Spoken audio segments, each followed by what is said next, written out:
Hey guys, welcome to the fifth AKA Relationship Part 2 podcast. तो यार जैसे कि हमने पिछले पॉडकास्ट में बात करी थी EQ के बारे में और एक रिलेशनशिप में क्या होना चाहिए उस बारे में, तो वैसे ही आज हम लोग यहाँ बात करने वाले हैं हमको एक रिलेशनशिप में कैसे इमोशंस रखने चाहिए और आउटसाइड इन अ रिलेशनशिप। तो इन दो टॉपिक के बारे में आज बात करेंगे।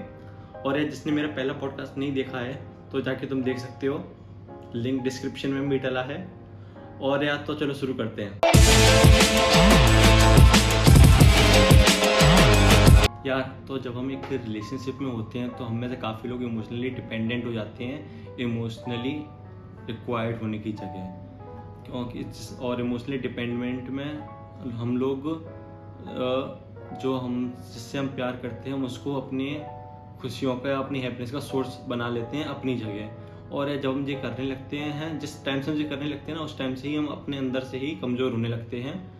और यार और ये लव डिपेंडेंट में प्रॉब्लम ये आता है कि लाइक जो हमारे इमोशंस हो, हमारा जो लव इमोशन होता है मेन, उसको हम एज अ ड्रग बना लेते हैं। लाइक जैसे आपने एक ड्रग एडिक्ट को देखा होगा, लाइक उसको एक सर्टेन टाइम के बाद अगर ड्रग ना मिले तो वो बेचैन हो जाता है। तो यार वैसे ही हमको भी फिर एक ऑल्टरनेट टाइम के बाद या एक स्पेसिफिक टाइम के बाद अपने जो हमारा पार्टनर है उसका अटेंशन चाहिए होता है, नो मैटर व्हाट उसकी ज़िंदगी में क्या चल रहा है। और इन सब की वजह से कभी कभार जो हमारा पार्टनर होता है वो कंफर्टेबल नहीं रहता रिलेशनशिप में, और या किसी और रीज़न की वजह से वो उस रिलेशनशिप से बाहर चला जाता है। और इसका जो सबसे ज़्यादा नेगेटिव इम्पैक्ट होता है वो हम पर ही पड़ता है, क्योंकि इस टाइम पे हम ढंग से सोच नहीं पाते, हम लोग ढंग से सर्वाइव नहीं कर पाते हैं। और काफ़ी सारे केसेस में तो लोग सुसाइड भी कर लेते हैं। और इसलिए हमको मेंटली रिक्वायर्ड होना चाहिए, क्योंकि अगर हम मेंटली रिक्वायर्ड होंगे और ऐसा कुछ होता है, लाइक फाइट होती है या अंडरस्टैंडिंग नहीं हो रही है, रिलेशनशिप एंड होने की तरफ आ रही है, तो और हम इमोशनली रिक्वायर्ड होंगे तो हम यार उसको म्यूचुअली बात करके अपने पार्टनर के साथ ब्रेकअप भी कर सकते हैं। लाइक वो की सबसे बेस्ट तरीका है। या हम उसके बिना भी अगर वो जाता है और हम इमोशनली रिक्वायर्ड थे तो यार हम आराम से सर्वाइव कर जाएंगे। हाँ, बीच बीच में इमोशनली ब्रेक डाउन हो जाया करेंगे, वो कॉज इट्स नेचुरल। लेकिन यार वो लाइक एक जो इमोशनली जो ब्रेक डाउन होंगे वो बीच बीच में लेकिन उसके बाद अपना जो हमारा माइंड होगा ना काफ़ी क्लियर हो जाएगा, हमको एक बूस्ट मिलेगा towards our goal, career, family या जो भी हमारी लाइफ में इम्पोर्टेंट है उसके लिए। और अगर आपको लगता है कि आपका पार्टनर आप पे इमोशनली डिपेंडेंट हो रहा है तो यार उससे बैठ के बात करो, उसके साथ एक अच्छी कॉन्वर्सेशन करो। और लाइक आप ऐसे कुछ बात कर सकते हो, जैसे कि उसको बोलो, आई अंडरस्टैंड कि तुम्हारी लाइफ में बहुत सारा प्रॉब्लम्स चल रहे हैं, तुम्हें साथ बहुत सारे एंजाइटी इशूज हो रहे हैं, and I understand that, I respect that. और जैसे कि मैं रिलेशनशिप के लिए कंपैशनेट हूँ एंड आई नो कि तुम भी ऐसे ही कंपैशनेट हो। या लेकिन यार अगर तुम मेरे पे लाइक तुम सोचो कि मैं अपनी रिस्पॉन्सिबिलिटीज और जो मेरी लाइफ में इशूज़ हैं उनको मैं साइलेंट करके पहले हर प्रॉब्लम में तुम्हें हर बार सपोर्ट करूँ, अपनी प्रॉब्लम्स साइड रख के अपनी प्रॉब्लम्स को शेयर करने का ना मौका मिलने पर भी तुम्हें सपोर्ट करना, तो यार वो मेरे इमोशंस के साथ मेरे जो क्लोज्ड वंस और जो मेरी बाकी रिस्पॉन्सिबिलिटीज़ हैं उनके साथ ही सब गलत होगा।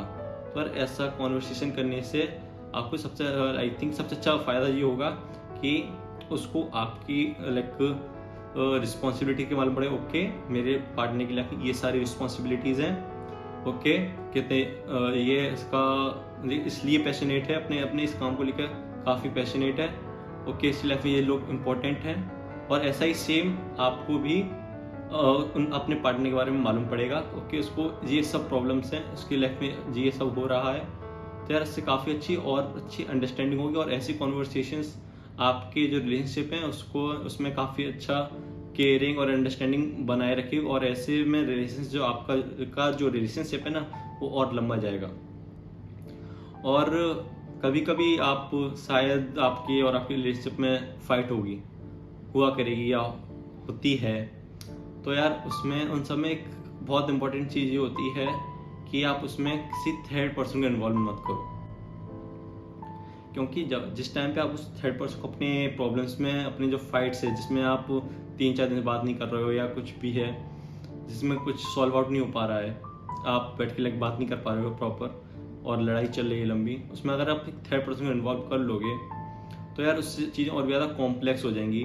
फिर उसमें 3 लोगों का पॉइंट ऑफ व्यू आ जाएगा, ना कि 2 लोगों का, जिसमें एक पॉइंट ऑफ व्यू होगा आपका, दूसरा होगा आपके पार्टनर का, तीसरा होगा थर्ड पर्सन का। और यार फिर इसमें 2 चीज़ें होंगी। पहले की जैसे कि आपने उसको बुलाया, अपने लाइक आपका कोई फ्रेंड है या आपका कोई फैमिली मेम्बर है या आपका कोई और जिसको लाइक आपको लगता है आपका शेयर करके आप उसको इन्वॉल्व करो, तो उससे यार 2 चीज़ हो जाएंगी। पहली तो ये होगी कि जो उसका पॉइंट ऑफ व्यू है, फिर आप उसके पॉइंट ऑफ व्यू से सोचने लगोगे, अपना पॉइंट ऑफ व्यू साइड में रख के, और मे बी जहाँ तक चांसेस है उसका पॉइंट ऑफ व्यू आपके ही सपोर्ट में होगा, क्योंकि आपने उसे इन्वॉल्व किया है। वो आपको दिखाएगा कि हाँ भाई तू सही है, बहन तू सही है, और जो आपका पार्टनर का प्रॉब्लम है उसको वो कम दिखाएगा। और दूसरा ये हो जाएगा कि जो आपका जो थर्ड पर्सन होगा वो आपके पॉइंट ऑफ व्यू को ज़्यादा सुपीरियर कर देगा और ज़्यादा डोमिनेट कर देगा आपके पार्टनर से, जिसमें आपको लगे हाँ भाई मैं सही हूँ, ये भी बोल रहा है तो यह सही ही होगा। तो यार जो कि और भी चीज़ों को ख़राब बना सकता है, मे बी ब्रेकअप भी हो सकता है।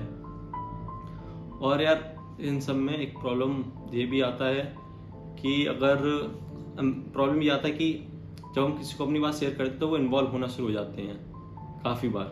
और आई थिंक हम जो हमारा जो टीन एज है, जो यूथ है, उसमें तो काफ़ी ज़्यादा लोग इन्वॉल्व हो जाते हैं। एक रिलेशनशिप में 4-4, 6-6 लोग इन्वॉल्व हो जाते हैं, जो कि मैंने खुद अपनी पर्सनल लाइफ में देखा है। और यार मेरी मानो कि जब हम किसी, मैं ये नहीं बोल रहा हूँ कि तुम अपनी प्रॉब्लम्स को शेयर मत करो अपने दोस्त के साथ, आपको लगता है इसको बताने या मेरा दिल हल्का को बताओ। अगर वो सॉल्यूशन देने लगे कि बोलो भाई ऐसा ऐसा कर, बहन ऐसा ऐसा कर, तो यार उसको बोलो वो हम देख लेंगे। और इसको यार सॉल्व करने का एक बेस्ट ऑप्शन है कि आप और आपका पार्टनर बैठो, आप और आपका पार्टनर बस। जब आप बैठो तो लाइक भले आपको गुस्सा हो, आपको बात तब भी नहीं करना है, लेकिन एक बात करो, और सिर्फ नहीं बात करनी है, उसकी बात को, जो आपका पार्टनर उसकी बात को सुनो, समझो, फिर अपनी बात को उसे सुनाओ, समझाओ, और जिससे यार एक म्यूचुअल एक बीच का रास्ता निकल के आ जाएगा। या बात करके ये मालूम पड़े यार इसमें क्या था, हम किस बात पे लड़ रहे थे, वो क्लियर हो जाएगा। तो उससे यार काफ़ी सारी जो प्रॉब्लम्स है वो सब सॉल्व हो जाएंगी। इसलिए बेस्ट है कि आप और आपका पार्टनर बैठ कर सॉल्व करो सारी प्रॉब्लम्स। और इन द कंक्लूजन में बस इतना कहना चाहूँगा कि आप जो भी रिलेशनशिप में करते हो या जो भी प्रॉब्लम्स आपकी लाइफ में आती हैं उसे अपने पार्टनर के साथ शेयर करो, कॉन्वर्सेशन बनाए रखो, क्योंकि जितना अच्छा कम्युनिकेशन आपके और आपके पार्टनर के बीच में होगा उतना स्ट्रॉन्ग बॉन्ड आपके और आपके पार्टनर के बीच में होगा। तो यार आज के लिए सिर्फ इतना ही। और आपको लगता है कि पॉडकास्ट अच्छा लगा है, आपको इसमें कुछ अच्छा लगा, तो यार फॉलो करो, लाइक करो, कमेंट करो, और ये भी कमेंट करो कि मैं और किस पे पॉडकास्ट बनाऊं, या कुछ टिप्स तो मीन्स कि आपको इसमें मेरे को ये इम्प्रूव करना है। और अगर आपने मेरा पहला वीडियो पॉडकास्ट नहीं देखा है, मीन्स पहला इसका पार्ट नहीं देखा है, तो उसका लिंक मैं डिस्क्रिप्शन में डाल दूंगा, तो वो जाके देखो यार।